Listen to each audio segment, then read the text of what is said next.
Raider Nation, what's good? We let Mahomes find his groove. I don't know why we do it. I don't know why it happens. Every single time we face Patrick Mahomes, if he's in a slump, he finds his way out of it against us. This is my instant reaction video to our Sunday Week 12 matchup against the Kansas City Chiefs. We fall short 17-31. The Raiders, we fall to 5-7 on the season, while the Chiefs advance to 8-3, improve to 8-3. And like I said, we just let Patrick Mahomes find his groove once again. So before I get into it, if you guys could please hit the subscribe button, turn on the notifications. And again, if you do any of the three, if you could like the video, I'd definitely appreciate it. You guys have done an amazing job reacting to my videos the last few weeks, and I just want to keep that. Flowing. So I appreciate every single one of you guys, and I appreciate all my subscribers and you guys that do react to these videos. So I'm gonna start with my biggest takeaways. Let's start with just our ability to, or lack thereof, to make the proper adjustments at any point in the game, right? We came out firing, right? Opening drive, we scored, which was a beautiful drive. And then the defense steps on the field and forces a 3-and-out. We started the game solid. We were looking good. And then we made some adjustments throughout the game. Unfortunately, we just made the wrong adjustments. It looked like we started out the game playing some man, kind of up inside the face of the receivers, which was good because one of my keys to victory in my scouting report video that I released was we had to take away Travis Kelce, be physical with the receivers, because those receivers are going to struggle, right? They're fast, but if we can get in their face, if we can disturb them through the catch, they're going to drop them. You know, that was the kryptonite to the Chiefs all season long, is just the drops by the receivers. And it looked like we started out the game playing man, being real physical up in their face, and then either halfway through the second quarter or maybe starting into the second half, we started to dial back. We dialed back and we started to play a little bit of a soft zone, and you do that, it's like a basketball player, right? He might be in a little bit of a slump, but if you let him shoot 2, 3, 4, 5 times and he hits one, the good shooters will start to wake up. Well, that's what Patrick Mahomes can do, right? If Patrick Mahomes continue to kind of dink and dunk his way down the field, hit the 2, 3 yarders, the 5 yarders, the 7 yarders, he's going to start to find his groove.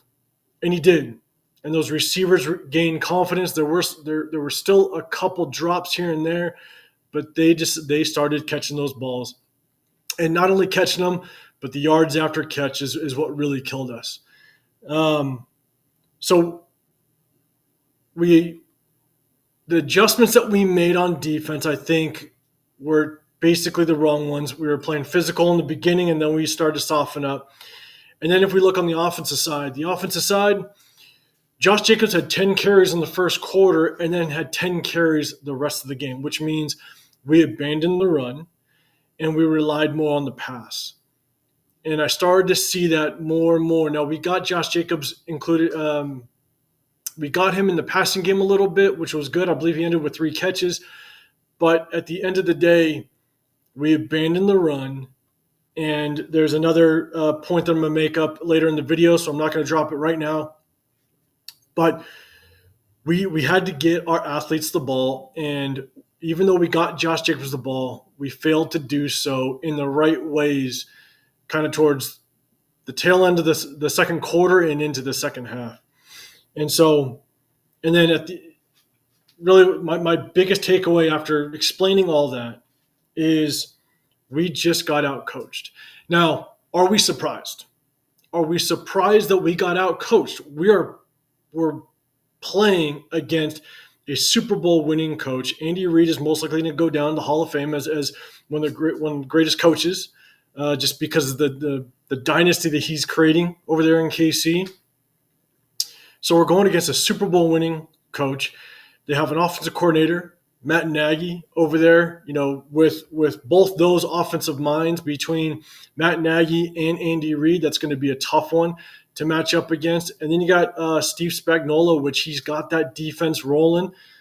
And we're going and we got ourselves an interim head coach and an interim offensive coordinator. It's a tough matchup. And we got ourselves a rookie quarterback. You got a future Hall of Fame in Patrick Mahomes. I mean, they have all the pieces in place to win this football game. And so, us getting out coached, it's not surprising. I'm not surprised. But it's still tough to swallow, given the fact that we started this game extremely strong and we just didn't make the proper adjustments throughout the game to continue to give us a chance. Now it looked like we continued to fight. The defense looked like they continued to fight, even when we stopped. We were stopped on fourth and long. The defense still held the Chiefs to a field goal when the Chiefs had great field position. They were inside of our own 30, and we stopped into a field goal. So the defense continued to fight, and that's what I'd like to see. But and lastly, what I will throw out there is you can't allow the Chiefs to score 21 unanswered points, and that's what we did. They scored 21 unanswered going into the second half because they opened up the second half with the ball, and they drove down and they scored. 21 unanswered. You cannot allow that to happen against the Chiefs. Let me know in the comments below. Let me know what your biggest takeaway was. Do you think it was the fact that we did get out coached? Let me know if you agree with me or not. But let me know in the comments below what your biggest take is. So let's go into the pros and cons. There wasn't a lot of pros, obviously, in this game when you lose 17-31. But what I did like was the fact that, look, we did allow Josh Jacobs to get 20-plus carries like I wanted to see in my scouting report video that I dropped a couple days ago. He got 23 touches, 20 carries, and 3 catches. He obviously had that monster 63-yard touchdown run. And it looked like we were trying to get him the ball in different ways. Now, again, it wasn't consistent. So that's where we struggled. Like I said before, he got 10 carries in the first half and then 10 carries in the first quarter and then 10 carries the remaining of the game. I mean, we just didn't get him the ball consistently throughout the game in order for him to get to have an impact. And we needed our athletes to get the ball, and we needed them to make our plays for us to help out our rookie quarterback. It did look like Bo Hardigree was sharing the ball. We had, I think it was 7 different receivers or, catch the ball between the tight ends. Jacoby Myers, Hunter Renfrow got involved. The one guy I wanted to see get involved was Trey Tucker. We didn't get him the ball, but we had 7 different receivers catch the ball. So look, it looks like we're sharing the ball, which is good. And when you share the ball, that means that Aiden O'Connell is going through his progressions well. So there was a couple plays where I did see him kind of go through his second and third progression and find the receiver, which was good to see. And then I'll end it with the pros, at least, is we had 0 penalties and 0 turnovers, which is good. When you lose by 14, that means that you really did not perform well, because typically when you have 0 penalties and 0 turnovers, you should either win that game or that game should be extremely close. So, but I will give credit where credit's due. 0 turnovers, 0 penalties, which is good. That's at least good disciplined football. Let me know let me know in the comments below if you guys have any takeaways, good takeaways, or pros that you saw in this game that I may have missed. So let's jump into the cons. Devontae Adams in the first half had 5 catches for 73 yards. He didn't have a single catch in the second half. As much as I said that we needed to get our athletes the ball like we did Josh Jacobs, we had to get Devontae Adams the ball as well in the second half. We just had to. Between him and Josh Jacobs, they are our most dynamic players, and we have to find ways to get the ball in their hands. So, Devontae Adams having 0 catches and 0 yards in the second half, that's not a recipe for success. And then Marcus Peters, I put in, I mentioned him in a previous video, and it looked like he got benched for the free agent that we picked up a couple weeks ago. And when you look at Marcus Peters play, one, he missed an open field tackle against Sky Moore. Look, open field tackles are hard, but a player of his caliber, you need to either make that tackle or you need to be able to get a hand on him, get a piece of him to slow him up. But Sky Moore just got past him without a problem. And then when Isaiah Pacheco, or it was either Isaiah Pacheco or Clyde Edwards-Helaire, which got a run down on the goal line and lowered his helmet and was fighting his way in the end zone. And you have Marcus Peters literally standing next to the pile before the running back even got in the end zone, and he's basically pointing the other way like it's a turnover or like we stopped him. But the runner fought his way into the end zone, and Marcus Peters is just standing there looking at him, watching the rest of his teammates fight to try to stop the ball carrier. Marcus Peters, he's just pathetic at this point. He's making a business decision. Again, he's on a 1-year contract, so he's probably not trying to get hurt, and maybe he'll go sign elsewhere next year. I don't know what his deal is, but Antonio Pierce, during, I think it was the end of the second quarter, I believe, or could have been beginning of the first, I think it was actually end of second quarter, because I didn't see him at all the second half. Reports came out that Antonio Pierce had to talk with him, and then you found Marcus Peters literally by himself, standing by himself almost the entire rest of the game. So he got benched, and I think that might be either the last that we see of Marcus Peters, or you can almost guarantee that he is no longer going to be a Raider next year. I hope he's not. And then another con is Tyree Wilson. I dropped a video on my opinion of Tyree Wilson at this point, and I thought that this was going to be a perfect opportunity for Tyree Wilson to kind of have a come-out game, right? There was talks about Max Crosby possibly not being able to play.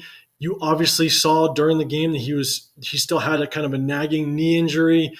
Antonio Pierce pulled him in the fourth quarter for a couple series, and I wanted to see Tyree Wilson come out and play. I wanted to see him justify a 7th overall draft pick, and he was nowhere to be found. Malcolm Kuntz had a great hit on Patrick Mahomes on the sideline. He actually influenced the one sack that we had on him that Max Crosby got to Patrick Mahomes. Malcolm Kuntz was there to influence that play. I'm seeing more out of Malcolm Kuntz in 1 or 2 games than I'm seeing the entire season of Tyree Wilson. I wanted to see Tyree Wilson. I didn't need him to come out and have a bunch of sacks and a bunch of tackles for losses and all that stuff. I wanted to just see him be included in the defense, right? Find himself making a couple tackles, find himself influencing some plays. And I just don't see him. I don't see him at all. And this was the game that we needed him. And so Tyree Wilson and his performance this game, I think, is definitely a con that I would put out there. And so, and then our pass rush. Our pass rush just struggled. Patrick Mahomes basically sat in the pocket. He was able to move around pretty free, and that allowed him to kind of dink and dunk his way down the field and wear us down. He took enough body shots on us with the 4, 5, 6, 7 yard completions, and then all of a sudden that one completion, they get the yard after the catch. Ball carrier catches the ball and takes it down, takes it in the end zone, for a 30, 35 yard run. I mean, it's just our pass rush really struggled, and we needed to get to Patrick Mahomes, and we didn't do so.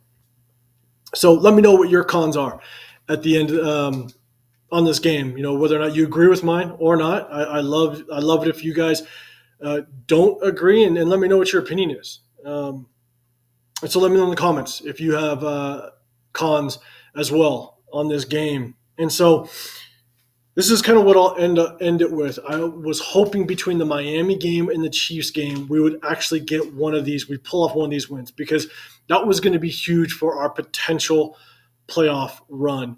By us losing both of these games, I just don't know how likely the playoffs are at this point. You got the Broncos that are playing extremely strong.